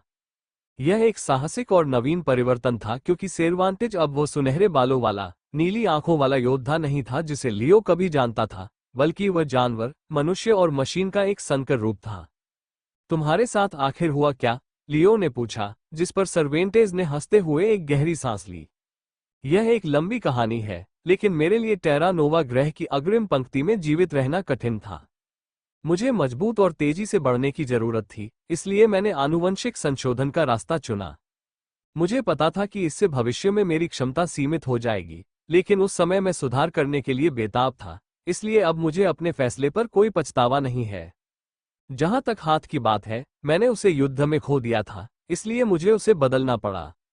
लेकिन ये बढ़िया है, यह एक शानदार अपग्रेड है, मुझे ये पसंद है, उसने कहा, और लियो ने उससे हाथ मिलाया और उसे कसकर गले लगा लिया। लगता है तुमने बहुत कुछ झेला है, लियो ने कहा, और सर्वेंटेज एक बार फिर हंस पड़ा। हाँ, हाँ, मेरे पास है। घर लौटने पर सभी का अभिवादन करने और अपने बारे में लगातार पूछे जा रहे सवालों से खुद को बचाने के बाद, लियो ने आखिरकार आलिया, सर्वेंटेज और गिली को एक तरफ बुलाया और उन्हें एक शांत गलियारे से होते हुए एक छोटे से मीटिंग रूम में ले गया, जहां लोग उन्हें देख और सुन न सके। क्लिक उन्होंने उनके पीछे दरवाजा मजबूती से बंद कर दिया और गंभीरता से उन तीनों की ओर मुड़े, जिससे अनौपचारिक मिलन का कोई भी संकेत गायब हो गया। देखो, लियो ने अपनी बात शुरू की, उसकी आवाज में बहस की कोई गुंजाइश नहीं थी। मैं तुम्हें इस मामले में फंसाना नहीं चाहता, इसलिए मुझसे ज्यादा सवाल मत पूछो। इस तरह, अगर तुम पकड़े भी जाते हो और तुम्हारा मनोवैज्ञानिक मूल्यांकन किया जाता है, तो भी तुम कोई गलती नहीं करोगे, क्योंकि तुम्हें इतनी जानकारी ही नहीं होगी कि तुम कोई गलती कर सको। उन्होंने कुछ पल रुककर बात को आगे बढ़ाया। उन्होंने सर्वेंटेज और गिली की ओर इशारा करते हुए कहा, मुझे तुम दोनों से बस इतना चाहिए कि तुम एक आदमी का ख्याल रखो और यह सुनिश्चित करो कि उसकी मौत ना हो। आप मेरे डॉक्टर और जेल वार्डन दोनों की भूमिका निभाएंगे, और आपका मुख्य काम यह सुनिश्चित करना है कि मेरा लक्ष्य जीवित रहे। न खून बहने से मरना, न भूख से तड़पना, न आसान मौत के लिए उसका सिर फोड़ना। मैं उसे तोड़ दूंगा, और तुम उसे ठीक कर दोगे, बस इतना ही। लियो की निगाहें सख्त हो गई जब उसने साफ साफ कहा, चाहे वो कितनी भी मिन्नतें करे, चाहे वो तुम्हें जाने के लिए कितने भी फायदे का लालच दे, तुम उसे कभी नहीं छोड़ोगी, समझी? सर्वेंटेज और गिली ने एक दूसरे की ओर एक त्वरित नजर डाली और फिर एक साथ सिर हिलाया। उनके भावों में अनुरोध का महत्व स्पष्ट रूप से झलक रहा था। संतुष्ट होकर लियो ने आलिया की ओर रुख किया। उसकी आवाज थोड़ी नरम पड़ गई, हालांकि उसकी आंखों से दृढ़ता अभी भी बरकरार थी। भाभी, मैं आपको बाद में सब कुछ बता दूंगा, लेकिन अभी के लिए बस इतना जान लीजिए। वह रुका। अध्याय 578 पुनर्मिलन। कुछ घंटों बाद कैओसब्रिंगर के दृष्टिकोण से। जैसे ही कैओसब्रिंगर की नजर द्वार पर इंतजार कर रहे उस आदमी पर पड़ी, उसका गला सूख गया और उसकी आंखों में तुरंत आंसू भर आए। उसने इस दिन की कल्पना अपने मन में हजारों बार कर ली थी। उसने इसका सपना देखा था, इसके लिए प्रार्थना की थी, तारों से इसके लिए विनती की थी, और अब आखिरकार ये यहाँ था। क्या आप ही वो व्यक्ति हैं जो मुझे लॉर्ड बॉस से मिलवाने ले जाएंगे? कैओसब्रिंगर ने कांपती हुई आवाज में पूछा, जैसे कोई तीर्थयात्री किसी पवित्र मंदिर के द्वार पर पहुंच गया हो। सुपेई की भौहें थोड़ी सिकुड़ गईं। Lord boss? आपका मतलब मास्टर लियो से है? कैओसब्रिंगर हौंफते हुए अपने दोनों हाथों को अपनी छाती पर ऐसे पकड़ लिया मानो ये नाम ही कोई दिव्य आशीर्वाद हो। उसके होठों पर एक शांत, लगभग आनंदमय मुस्कान आ गई। तुम तो भगवान का असली नाम भी जानते हो, उन्हें तुम पर बहुत भरोसा होगा। फिर किसी पैगंबर को धन्यवाद देने वाले व्यक्ति की ईमानदारी के साथ उन्होंने फुसफुसाते हुए कहा, धन्यवाद। मुझे मेरे प्रभु और मुक्तिदाता के पास ले जाने के लिए यहां आने के लिए धन्यवाद। जिस तरह से उसने सू पेई को देखा, ऐसा लगा मानो उस आदमी को वहीं पर देवदूत के पंख मिल गए हों। इस सनकी को क्या हो गया है? सू पेई ने मन ही मन सोचा, पीछे हटने की इच्छा को दबाते हुए। फिर भी उसने अपनी आवाज को सपाट और पेशेवर बनाए रखा और मुड़कर कैओसब्रिंगर को अपने पीछे आने का निर्देश दिया। दोनों के सफर शुरू करने के 5 मिनट भी नहीं बीते थे कि अचानक कैओसब्रिंगर धीमा हो गया और उसने एक हाथ उठाया। कृपया एक क्षण रुकिए, महोदय, उसने अनुरोध किया। तभी सू पेई रुक गई और हल्के भ्रम के साथ देखने लगी कि कैओसब्रिंगर ने अपनी स्टोरेज रिंग में हाथ डाला, एक नाजुक सफेद टिश्यू निकाला और उसे सावधानीपूर्वक अपने माथे पर थपथपाया, पसीने की हर बूंद को ऐसे पोंछा जैसे कि वे उसके अस्तित्व का अपमान हो। फिर उन्होंने बड़ी कुशलता से अपने वस्त्रों को सीधा किया, मंच पर अपनी पहली प्रस्तुति की तैयारी कर रहे एक अभिनेता की तरह अपने होठों को गीला किया, फिर गंभीरता से सिर हिलाया और आगे बढ़ गए। सू पेई ने पहली बार तो कुछ नहीं कहा, नहीं दूसरी बार, लेकिन 20 मिनट से भी कम समय में तीसरी बार रुकने पर आखिरकार उसका धैर्य टूट गया। हम इतनी बार क्यों रुक रहे हैं? उसने भौहें चढ़ाते हुए पूछा। एक पल के लिए कैओसब्रिंगर ने कोई जवाब नहीं दिया। उसने बस अपना सिर पीछे झुकाया, शाम के आकाश को एक कोमल, लगभग उदासीन मुस्कान के साथ देखा, फिर अपनी नजरें नीचे की और सू पेई से आंखें मिलाईं। मैं आपकी तरह महान योद्धा नहीं हूं, उसने गंभीरता से कहना शुरू किया। कुछ कदम चलने पर ही मेरा शरीर थक जाता है, मेरे कपड़े सिकुड़ जाते हैं, मेरे माथे पर पसीने की भद्दी बूंदें बन जाती हैं। लेकिन उसकी आवाज नर्म और आदरपूर्ण हो गई। मैं लॉर्ड बॉस से किसी गवार की तरह दिखना नहीं चाहता, मुझे उनके सामने सबसे गरिमापूर्ण दिखना चाहिए, इसलिए मैं अपनी इन छोटी मोटी गलतियों को सुधारने के लिए रुकता हूं। सू पेई की बाईं आंख फड़क उठी। अगर उसकी जगह डुपरवेल होता तो उसे इस बात में कोई संदेह नहीं था कि कैओसब्रिंगर अब तक बेहोश होकर उसके कंधे पर पड़ा होता। लेकिन दुर्भाग्य से सू पेई एक विनम्र व्यक्ति थे, इसलिए उसने बस आह भरी, अपनी गति को समायोजित किया और लगभग रेंगते हुए स्काईशेड मैंशन की ओर चलना जारी रखा। लगभग 50 मिनट बाद वे आखिरकार जागीर की सीमा पर पहुंच गए।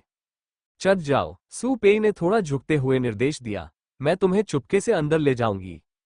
कैओसब्रिंगर ने उतनी ही झिझक के साथ आज्ञा का पालन किया, जितनी झिझक के साथ कोई युवती पहली बार घोड़े पर सवार होती है। वह धीरे से ऊपर चढ़ा और कल्पना से परे सबसे नाजुक और हल्के ढंग से अपनी बाहों को सू पेई के कंधों के चारों ओर लपेट लिया, इससे पहले कि वो उसकी मजबूत पीठ की मांसपेशियों को महसूस कर सके। अरे बाप रे, तुम तो बहुत ताकतवर हो, उसने शर्माते हुए कहा, और सू पेई की रीढ़ की हड्डी में घबराहट की एक सिहरन दौड़ गई। नहीं, नहीं, बिल्कुल नहीं, सू पेई ने मन ही मन सोचा और बिना कुछ कहे सुरक्षा व्यवस्था को पार करते हुए तेजी से भागा और कैओसब्रिंगर को अवांछित सामान की तरह बरामदे में छोड़कर पलक झपकते ही गायब हो गया, ये ठानकर कि अब उसका उस विचित्र व्यक्ति से कभी कोई वास्ता नहीं रहेगा। डिंग डोंग, कैओसब्रिंगर ने घबराकर स्काईशेड मैंशन की घंटी दबाई, तभी जेकब दरवाजा खोलने के लिए आगे बढ़ा। क्लिक। जेकब ने कैओसब्रिंगर पर एक नजर डाली, फिर पीछे मुड़ते हुए चिल्लाया, लियो, तुम्हारा दाहिना हाथ यहाँ है, और एक तरफ हटकर कैओसब्रिंगर को अंदर आने का इशारा किया। दाहिना हाथ, कैओसब्रिंगर ने सोचा, उसका सीना गर्व से फूल गया, जैसे ही वो स्काईशेड मैंशन में ऐसे दाखिल हुआ जैसे वो कोई पवित्र भूमि हो। यही तो वो रहता है, ये तो लॉर्ड बॉस का घर है, कैओसब्रिंगर ने सोचा, और खुद को जमीन पर गिरकर जिस लकड़ी पर वो चल रहा था उसकी पूजा करने की तीव्र इच्छा को दबाता रहा। इसके बजाय वो सीधा खड़ा रहा और लियो के आने का इंतजार करने लगा। कदम कदम कदम जैसे ही उसने किसी के सीढ़ियों से नीचे उतरने की आवाज सुनी, उसकी धड़कन उत्सुकता से तेज हो गई। कुछ सेकंड बाद लियो एक साधारण जीन्स और टी शर्ट पहने हुए और चेहरे पर शांत मुस्कान लिए हुए दिखाई दिया, जिसे देखते ही कैओसब्रिंगर तुरंत वहीं घुटनों के बल गिर गया। ये दीन सेवक प्रभु को प्रणाम करता है, कैओसब्रिंगर ने अपनी आवाज में जितना संभव हो उतना श्रद्धापूर्ण स्वर भरते हुए कहा, और दोनों घुटनों के बल बैठकर इतना झुक गया कि उसका माथा लगभग पॉलिश किए हुए फर्श को छू गया। लियो ने एक पल भी संकोच नहीं किया। उसकी आवाज गर्मजोशी और आत्मविश्वास से भरी हुई थी, जिसमें अधिकार और आत्मीयता का भाव झलक रहा था। चाउसब्रिंगा, मेरा दाहिना हाथ। वह आगे बढ़ा और चाउसब्रिंगा के दोनों कंधों पर मजबूती से हाथ रखकर उन्हें हल्के से थपथपाया, मानो वो उसका भाई हो।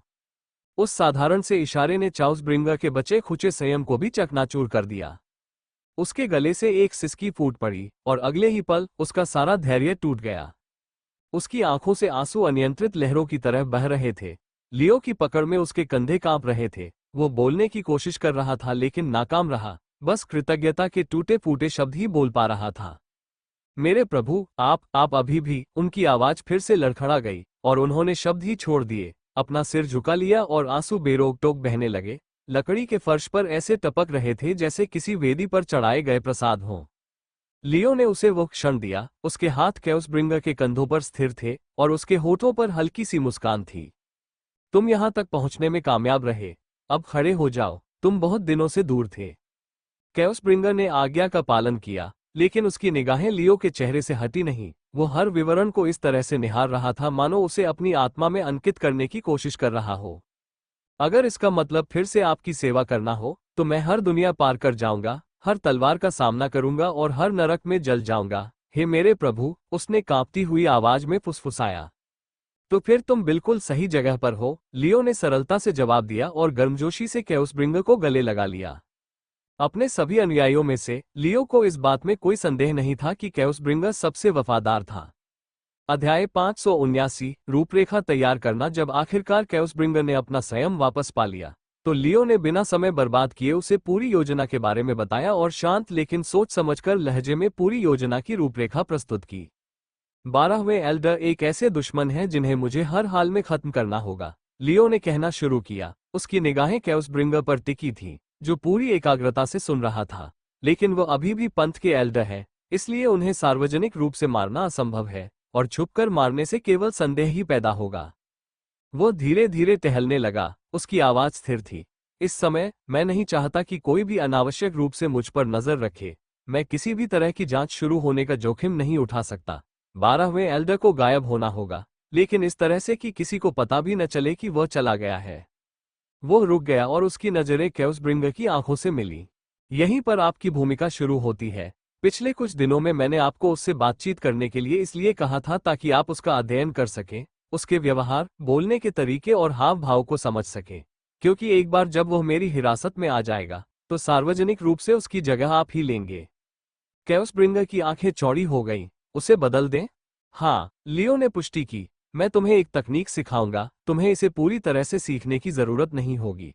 बस मेरे निर्देशों का पालन करो और मैं तुम्हारे शरीर को हूबहू उसके जैसा बना दूंगा। स्वर यंत्र, बालों का रंग, यहां तक कि जरूरत पड़ने पर उसकी गंध भी। वो और करीब आया और अपनी आवाज धीमी कर ली। उस समय से यह आपके हाथों में होगा। आप 12वें एल्डर का स्थान लेंगे, परिषद के भीतर स्वतंत्र रूप से विचरण करेंगे और मेरे लिए अंदरूनी तौर पर आंख और कान का काम करेंगे। सत्ताधारी सदस्यों में से एक होने के नाते जब मुझे जरूरत होगी तो आपके पास चीजों को अंजाम देने के लिए पहुंच और अधिकार होंगे, अक्सर बिना किसी सवाल के। संक्षेप में कहें तो आप मेरे सबसे महत्वपूर्ण गुप्त एजेंट होंगे। चाउसब्रिंगा के चेहरे पर अविश्वास से विस्मय के भाव आ गए। शानदार! लॉर्ड बॉस से यही उम्मीद थी। एकदम सटीक योजना। निश्चिंत रहें, मैं अपनी भूमिका पूरी तरह निभाऊंगा। मुझे पता है तुम कर लोगे, लियो ने हल्की मुस्कान के साथ सहमति में सिर हिलाते हुए कहा। इसीलिए मैंने ये जिम्मेदारी तुम्हें सौंपी है। इस भूमिका में विश्वसनीयता और चतुराई दोनों की आवश्यकता है, और मुझे पता है कि तुम में ये दोनों गुण हैं। प्रशंसा सुनकर चाउसब्रिंगा का दिल खुशी से भर गया। हे भगवान, आप मेरी बहुत प्रशंसा कर रहे हैं, उसने नाटकीय अंदाज में पलकें झपकाते हुए कहा, जबकि लियो ने उसकी इस अजीब प्रतिक्रिया को नजरअंदाज करते हुए अपनी बात जारी रखी। आपका प्रशिक्षण कल से शुरू होगा।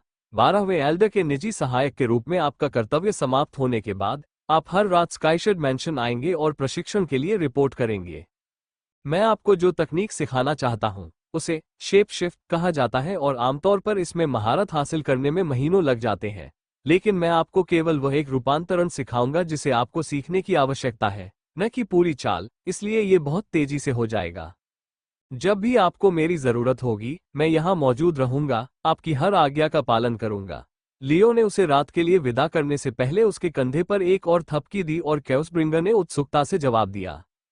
इसी बीच डुपरवेल, ग्रह फ्रॉस्टबर्न, मूफैन ने एल्डर्स और एल्डर्स काउंसिल के बारे में जितने भी रहस्य इकट्ठा किए थे, उनमें से केवल एक बात जिसने लियो को परेशान किया, वो थी फ्रॉस्टबर्न ग्रह पर उनकी गुप्त वार्षिक बैठक, जिसके लिए बैठक स्थल तक पहुंचने के लिए एक जटिल बर्फीली भूलभुलैया से गुजरने का ज्ञान आवश्यक था। अगर लियो को केओसब्रिंगर को अगला 12वां एल्डर बनाना था, तो यह एक ऐसी जानकारी थी जो उसे जाननी ही थी, क्योंकि मूफैन के अनुसार उस वार्षिक बैठक में सभी एल्डर्स की उपस्थिति अनिवार्य थी। इसलिए मजबूर होकर लियो ने डुपरवेल को फ्रॉस्टबर्न ग्रह पर भेजा, ताकि वो इस छिपी हुई भूलभुलैया की जांच करे और बैठक कक्ष में जाने और वापस आने का एक नक्शा बनाए जिसे केओसब्रिंगर भविष्य में याद कर सके। सीटी वूश फ्रॉस्टबर्न ग्रह की ठंडी हवाएं सम्राट के रूप में डुपरवेल को भी परेशान करती थी, क्योंकि वह ये समझ ही नहीं पा रहा था कि कोई व्यक्ति अपनी वार्षिक बैठक इतने ठंडे और स्पष्ट रूप से निर्जन ग्रह पर आयोजित करने का विकल्प क्यों चुनेगा। अगर मुझे यहाँ एक सम्राट के रूप में ठंड लग रही है, तो पालौकिक स्तर से नीचे का कोई भी व्यक्ति इस कड़ाके की ठंड में जीवित नहीं रह पाएगा। गुप्त बैठक कक्ष तक पहुंचने की बात तो दूर, उस नश्वर प्राणी को सबसे पहले ठंड से बचाव के लिए पर्याप्त उपाय खोजने होंगे, डुपरवेल ने सोचा, क्योंकि उसे पूरा यकीन था कि अगर केओसब्रिंगर को इन परिस्थितियों में अपने हाल पर छोड़ दिया जाए तो वो 2 मिनट भी जीवित नहीं रह पाएगा। अंततः उसे बर्फ की गुफाओं का एक समूह मिला जिसमें नीचे की ओर जाने वाले कई द्वार थे, जिसे उसने बैठक कक्ष का प्रवेश द्वार मान लिया। हालांकि उसे लगभग सभी रास्ते एक जैसे ही दिखाई देते थे, और यह समझना लगभग असंभव था कि सही रास्ता कौन सा है। लगता है मुझे इन सभी को एक एक करके देखना होगा, उसने ये कहते हुए अपनी बात समाप्त की, और फिर दाहिनी ओर स्थित सबसे दूर वाली गुफा से शुरुआत करते हुए एक गहरी सांस ली और अंदर घुस गया। पहली सुरंग तेजी से ढलान वाली थी, जो पाले से जमी हुई धरती में गहराई तक घूमती हुई एक जमी हुई दीवार पर समाप्त होती थी, जो इतनी मोटी थी कि उसे पहाड़ का हृदय समझा जा सकता था।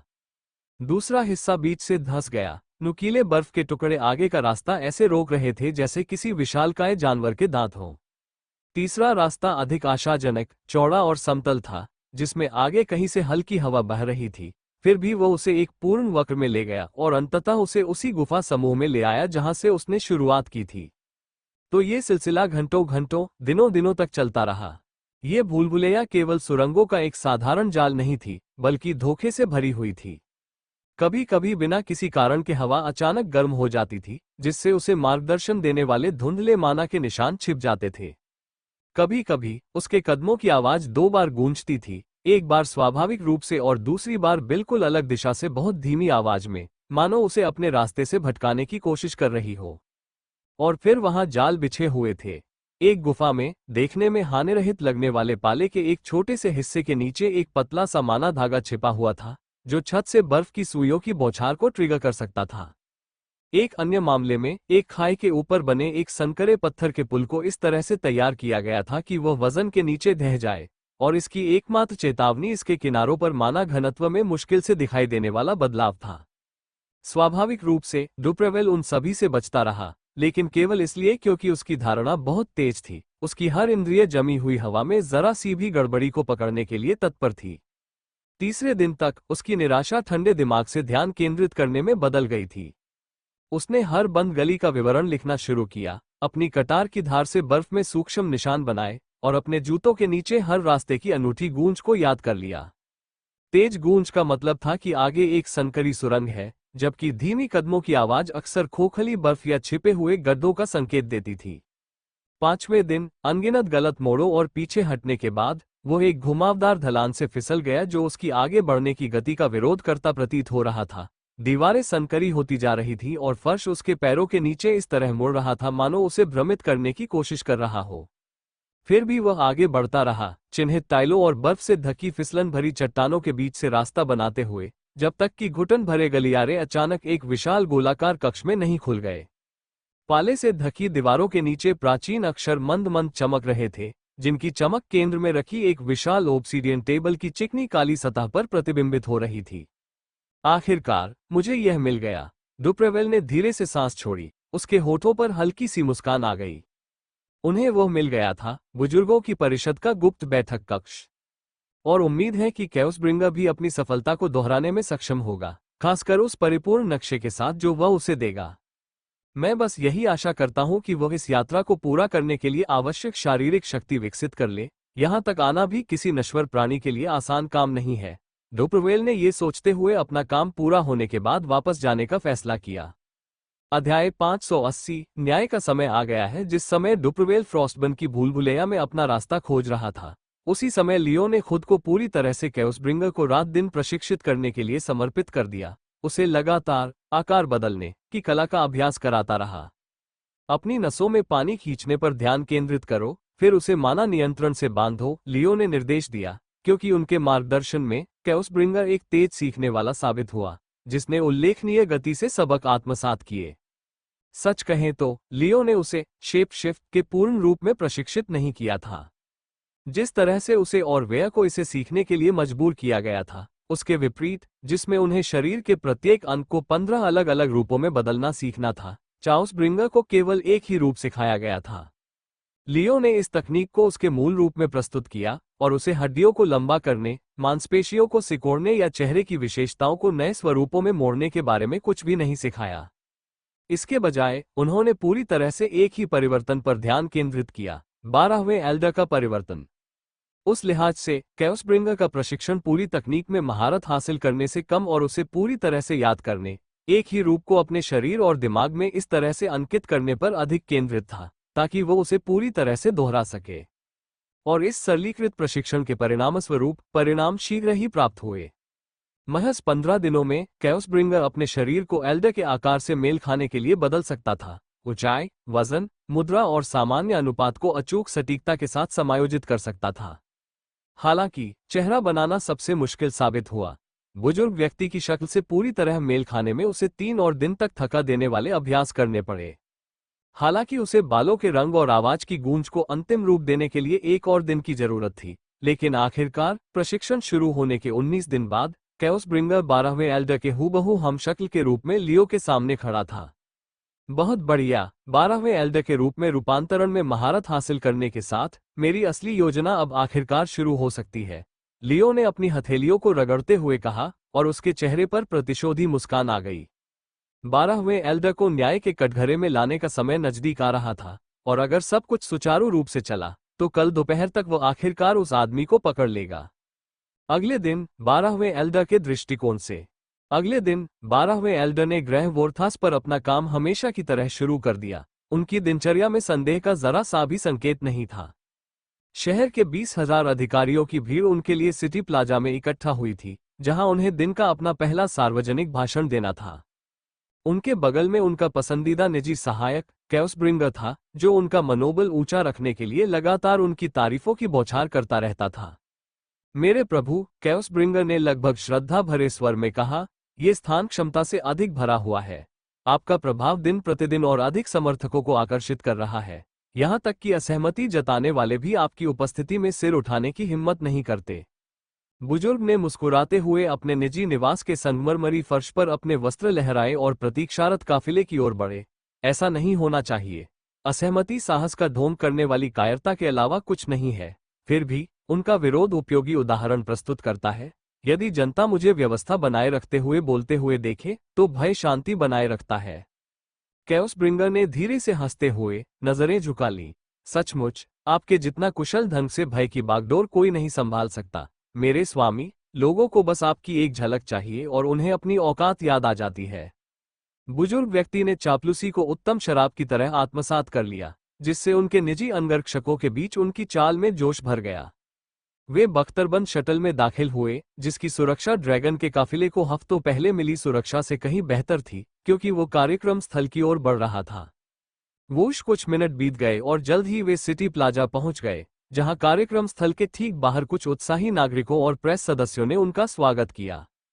क्लिक क्लिक एल्डर ने सधे हुए अंदाज में कदम बढ़ाया। उनके बूटों की लयबद्ध खटखटाहट सिटी प्लाजा की ओर जाने वाली पॉलिश की हुई सीढ़ियों पर गूंज रही थी, और उन्होंने कैमरों के सामने एक सशक्त छवि प्रस्तुत की। उसके रक्षक तुरंत चारों ओर फैल गए और उसके और एकत्रित भीड़ के बीच एक अभेद्य दीवार बना दी, जैसे ही वो और कैओसब्रिंगर अंदर की ओर बढ़े। अंतिम सीढ़ियां चढ़ते हुए कैओसब्रिंगर ने धीरे से कहा, याद रखिए मेरे प्रभु, आपको उन्हें यह समझाने की जरूरत नहीं है कि आपको दोबारा चुने जाने का अधिकार है। आपको बस उन्हें यह याद दिलाना है कि यही उनका एकमात्र विकल्प है। बुजुर्ग ने उसकी ओर सरसरी नजर डाली। उनकी निगाहों में हल्की सी सहमति झलक रही थी। बुद्धिमान बातें। शायद मेरे साथ रहकर तुम कुछ उपयोगी सीख रहे हो। प्लाजा का मुख्य हॉल काफी चौड़ा था, जिसमें पहले से ही बैठे गणमान्य व्यक्तियों और अधिकारियों की पंक्तियों के ऊपर क्रिस्टल के झूमर जगमगा रहे थे। एक लाल रंग का कालीन उसे मंच की ओर ले जा रहा था, लेकिन इससे पहले कि वह उस पर चढ़ पाता, अचानक हवा में एक झटका लगा, क्योंकि एक अनाड़ी नौकर सर्वांटेज भेस बदलकर चांदी की ट्रे लेकर लड़खड़ाते हुए आगे बढ़ा और ट्रे का सारा सामान हिंसक रूप से बिखर गया। जैसे ही एक गहरे रंग का छींटा उनके वस्त्रों पर पड़ा, जिससे उनका बेदाग कपड़ा दागदार हो गया, बुजुर्ग व्यक्ति पीछे हट गए। उसके पहरेदार भड़क उठे और तुरंत उसके चारों ओर एक घेरा बना लिया, जबकि उनमें से 2 लोग उस बेचारे नौकर को घसीट कर ले गए। मेरे स्वामी, मुझे क्षमा कर दीजिए। नौकर ने पेट पर एक जोरदार प्रहार से चुप कराए जाने से पहले ही चीख मारी। एल्डर के नथुने फूल गए, क्रोध से उसका चेहरा और भी गंभीर हो गया। हालांकि कैओसब्रिंगर उसके करीब झुक गया, उसकी आवाज धीमी और शांत थी। महोदया, शौचालय प्रवेश द्वार के ठीक पीछे है। जल्दी से कपड़े बदल लीजिए और आप पहले की तरह बिल्कुल साफ सुथरे होकर उनके सामने खड़े हो जाएंगे। इससे कार्यवाही में कोई देरी नहीं होगी। दांत पीसते हुए बुजुर्ग ने सिर हिलाकर सहमति जताई। ठीक है, ये लोग इंतजार कर सकते हैं, इन्हें इंतजार में तड़पने दो। अपने अंगरक्षकों को हॉल के प्रवेश द्वार पर तैनात रखते हुए एल्डर अपने साथ कैओसब्रिंगर लेकर बगल के रास्ते की ओर बढ़ा। उसकी दागदार पोशाकें झुंझलाहट से लहरा रही थीं। हमारे पीछे आने की कोई जरूरत नहीं है, मैं यहीं से स्वामी की मदद करूंगा, वॉशरूम पहुंचते ही कैओसब्रिंगर ने कहा, और उसने गार्डों को उनके पीछे आने से रोक दिया और इसके बजाय वो एल्डर के साथ अकेले अंदर चला गया। जल्दी आओ, बुजुर्ग ने आग्रह किया, और उनके इस फैसले का विरोध न करने पर पहरेदारों ने उनकी निजता का सम्मान करना चुना और उनके पीछे अंदर नहीं गए। अंदर पॉलिश किए हुए संगमरमर के फर्श पर उनकी छवि लगभग उतनी ही अच्छी तरह प्रतिबिंबित हो रही थी जितनी चमकदार दर्पणों में। 12वें एल्डर ने अपने बाहरी वस्त्र के हुक को खींचा और धीमी आवाज में कुछ बुदबुदाया। एक अक्षम नौकर, और मुझे इस बकवास में समय बर्बाद करना पड़ रहा है। लेकिन जैसे ही उसने बड़बड़ाना शुरू किया, अचानक उसे अपनी गर्दन के किनारे पर तेज दर्द महसूस हुआ। स्पक अचानक एक पतली सुई उसकी गर्दन की नस में इतनी सूक्ष्मता से चुभ गई कि उसे लगभग लगा कि यह उसकी कल्पना का भ्रम है। उसका हाथ ऊपर उठा, लेकिन जहर पहले ही उसकी नसों में प्रवेश कर चुका था। एक तीव्र गति से असर करने वाला पक्षाघात जिसने उसके अंगों से ताकत छीन ली, इससे पहले कि वो चिल्ला भी पाता।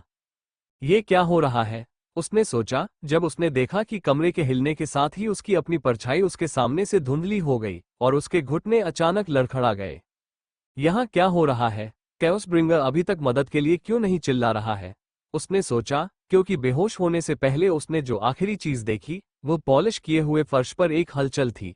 एक परछाई अमानवीय खामोशी के साथ विभाजन के पीछे से सरकती हुई। मुझे जागते रहना होगा, मुझे लड़ना होगा, बुजुर्ग ने सोचा, लेकिन एक शब्द भी बोलने की ताकत उनसे छिन गई, क्योंकि थोड़ी देर बाद ही वे बेहोश हो गए। डुप्रवेल ने ही उसे बेहोश किया था, और काम पूरा होने के बाद सुपे एक भूत की तरह अंदर आया और बिना कुछ कहे 12वें एल्डर को अपने कंधे पर उठाकर बाथरूम की खिड़की से गायब हो गया।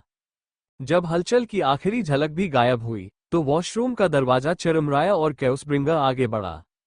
अब वो अकेला ही दर्पण के सामने खड़ा था। उसका शरीर पहले से ही उसके अभ्यास किए हुए आकार में बदल रहा था। मांसपेशियां सिकुड़ गईं, हड्डियां मुड़ गईं, त्वचा का आकार बदल गया। दागदार वस्त्र उतार दिया गया और उसकी जगह वो वस्त्र पहन लिया गया जो मू फैन ने अपने सार्वजनिक भाषण के लिए पहले से ही तैयार कर रखा था। कुछ ही क्षणों में 12वां एल्डर फिर से खड़ा हो गया, लेकिन इस बार वो कैओसब्रिंगर था। उसने बड़े बुजुर्ग की तिरस्कार भरी मुस्कान का अभ्यास किया, अपने होठों को घृणा से सिकोड़ा, फिर धीमी गुर्राहट के साथ उस आवाज का परीक्षण किया। उन्हें प्रतीक्षा में तड़पने दो, उसने बुदबुदाया। नकल एकदम सटीक थी। संतुष्ट होकर उसने अपने वस्त्र का हुक ठीक किया, अपने कंधे सीधे किए और प्रवेश कक्ष की ओर पीछे हट गया। जैसे ही वो बाहर निकला, बाहर खड़े पहरेदार तुरंत सीधे खड़े हो गए। उन्हें कुछ भी पता नहीं चला। हम आगे बढ़ते हैं। मेरा सहायक अंदर दाग साफ करने की कोशिश कर रहा है, उसका इंतजार करने की कोई जरूरत नहीं है, कैओसब्रिंगर ने तीखे और आदेशात्मक स्वर में घोषणा की। और इस तरह एल्डर ग्रैंड फोरम में लौट आए। उनके अनुयायियों की निगाहों में उनकी उपस्थिति अब भी बरकरार थी, जबकि वोर्थास की गलियों में कहीं गहरे में असली 12वें एल्डर को असहाय रूप से अंधेरे में ले जाया गया। इस बात से अनजान कि एल्डर्स काउंसिल में उनका शासन पहले ही समाप्त हो चुका था।